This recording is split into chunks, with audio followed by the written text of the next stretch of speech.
or welcome back to my channel. And today's video is going to be a bit different, but I'm going to be showing you guys how to make your desktop background color changing for MacBook Pro. So it's just going to be a really easy, super fun tutorial.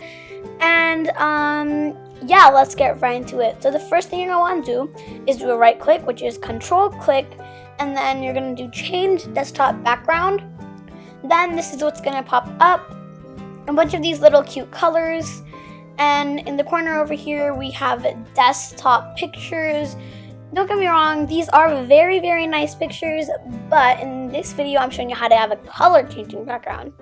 So if you want to get a color changing background, click change picture and set it to change picture every 5 seconds. So as you can see in the background, it's gonna just be color changing every 5 seconds. You can count it or whatever, but keep in mind that this can get distracting if you are going to be opening multiple windows at a time, but I usually don't do that, so I think it is a really fun tutorial to show you guys.